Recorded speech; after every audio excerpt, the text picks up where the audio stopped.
Okey, jadi DC chopper ni dia akan tukarkan ke output yang sesuai dengan kita punya load lah. Okey, yang ni constant dan kita akan dapat variable DC output lah. Okey, jadi hari ni kita nak belajar mengenai bug. Kita akan tengok pada bug chopper.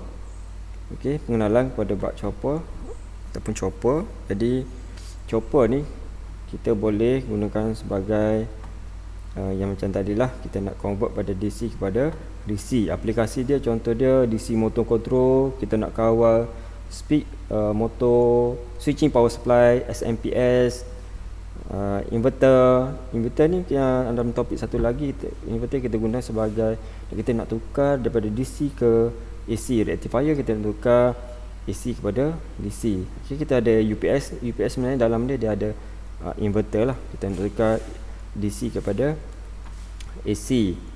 Dan satu lagi adalah battery charger. Battery charger ni bila kita convert kepada DC guna rectifier, jadi kita nak sesuai dengan kita punya bateri.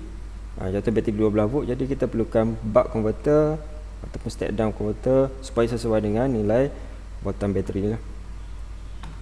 Okey, ada 3 basic DC converter: chopper, step down, buck, step up boost dan buck boost. Jadi sekarang kita tengok yang nombor 1 lah, buck chopper. Okey, yang ni adalah buck chopper. Jadi buck chopper tadi kita guna sebagai step down. Okey, kita boleh convert voltage source typically 8 volt sampai 25 volt kepada voltan yang lebih rendah daripada input lah. Contoh input kita 25 volt, jadi kita boleh step down jadi 10 volt contoh dia. Ataupun 25 volt kita nak step down kepada 12 volt. Ataupun kita ada 48 volt, kita nak step down kepada 24 volt pun boleh. Jadi converter ada beberapa komponen yang kita gunakan dekat buck chopper, iaitu kat sini kita tengok diode. Ini adalah diode. Sebelah atas ni adalah cathode, sebelah bawah ni adalah anode. Yang ni kita dah belajar mengenai diode. Induktor yang ni label dengan L, induktor. Ada kapasitor, yang ni untuk smoothkan voltan dan kita punya RL, ini kita punya load lah. Contoh kita ada lampu, motor. Okey, dekat sini kita punya load. Jadi litar ni kena hafal lah untuk buck chopper. Okey, ni litar basic lah. Sebenarnya kalau ikutkan buck chopper ni dia ada litar feedback lagi, tapi yang tu kita tak masukkan lah. Okey, seterusnya kita buat satu analisis litar. Jadi dalam analisis litar ni sebenarnya kita nak keluarkan formula macam mana nak dapatkan output voltage, macam mana nak dapatkan current daripada buck chopper ni lah. Jadi yang ni mungkin lebih detail sikit lah untuk kita buat analisis. Jadi untuk case yang pertama, okay, jadi ada 2 case. Untuk litar ni kita kena lihat, kita analisis litar, kita kena lihat pada masa switch dalam keadaan on dan switch dalam keadaan off. Okey, apa maksud switch on dan switch off? Okey, kalau kita tengok dalam litar ini adalah switch. Switch ni akan dikawal secara elektronik. Switch ni bukan switch biasa, jadi mungkin kat sini switch ni adalah MOSFET, transistor, komponen-komponen power electronics. Jadi switch ni kita boleh lihat dalam 2 keadaan, switch on dan switch off. Maksud switch on adalah switch ni dalam keadaan close. Okey, switch ni dalam keadaan close. Okey, kat sini dia bersambung sini. Dia bersambung sini.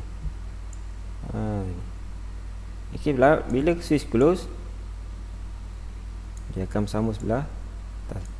Nanti litar, jadi bila bersambung macam ni arus akan mengalir lah. Jadi arus akan mengalir. Switch open, dalam keadaan macam ni switch open sebab tak bersambung dengan kita punya litar lah, daripada power supply. Yang ni DC ya, positif negatif DC masuk dia switch, tapi dia tak on, dia tak close, dia dalam keadaan open, jadi tak ada current flow dalam litar lah. Tapi ada L, kena ingat ada L kat sini. Bila ada L, ada energy storage dalam induktor lah. Okey, kita tengok analisis yang pertama, switch dalam keadaan close. Okey, case 1, switch dalam keadaan close. Apa yang dia bagi tahu adalah switch, bila switch close, diode D akan jadi reverse bias. Kenapa boleh jadi reverse bias? Kita tengok yang litan yang tadi. Bila switch close yang ni, okey, switch close, yang ni positif, yang ni negatif. Positif kalau kita tengok sebenarnya dia dah dia sampai dekat yang ni cathode. Jadi bila positif jumpa dengan cathode, negatif jumpa dengan anode, yang ni akan jadi, diode akan jadi reverse bias. Bila reverse bias, seolah-olah diode ni dalam keadaan open, okey, dia berada dalam keadaan open. Jadi seolah-olah macam tak ada diode dekat sini lah. Okey, tak ada diode kat sini. Tadi ada diode, sekarang ni macam tak ada. Sebab apa? Sebab dia dalam keadaan reverse bias. Okey, jadi diode ni dah tak ada lah. Okey, jadi dengan menggunakan KVL, okey, KVL, Kirchhoff Voltage Law, apa yang kita nak dapatkan kat sini adalah VL. Jadi VL ni kat mana? VL ni adalah dia, kita ukur voltan dekat induktor. Ini kita panggil VL. Kita dah ada kat bawah ni VL. Okey, voltan pada induktor. Okey, voltan pada induktor ni.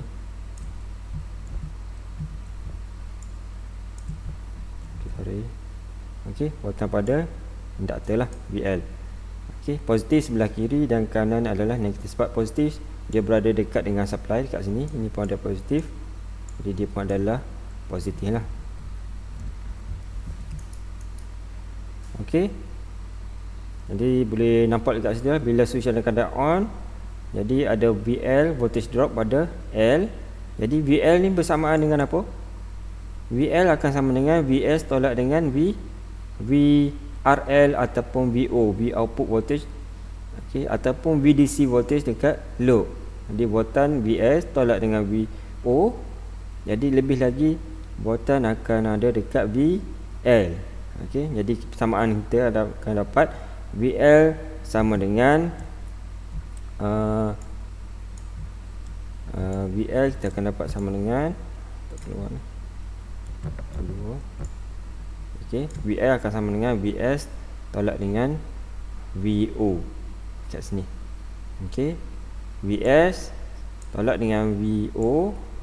Jadi lebih lagi voltan dia akan ada dekat VL lah. Okey, saya harap boleh nampak semua. Itu adalah persamaan Kirchhoff Voltage Law.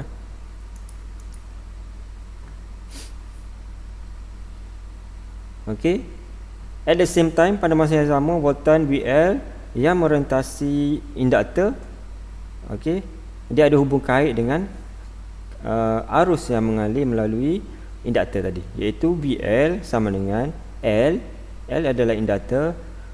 Okey, nilai current IL berubah mengikut pada masa tertentu lah, iaitu di T. Okey, DIL per DT. Jadi kita samakan, tadi kita dapat dah equation VL sama VS tolak VO. Jadi kita samakan dengan L DIL per DT. Jadi kita keluarkan, rearrange balik. Okey, perubahan nilai current terhadap masa, kita dapat VS tolak VO per L. Jadi minta pelajar dapat arrange balik benda ni, try buat dalam kertas lah, jangan tengok video saja. Okey, jadi kita akan dapat perubahan arus, iaitu terhadap masa VS tolak VO bagi dengan L. Jadi kalau kita tengok ni, current IL dia akan naik daripada minimum ke maksimum. Kenapa dia start kat sini? Kenapa dia tak start kat bawah ni? Yang ni bergantung kepada, kenapa dia tak start sini? Tak sini kan? Kenapa tak start sini? Jadi dia bergantung kepada nilai L ataupun nilai induktor. Okey, nilai induktor. Okey, nanti kita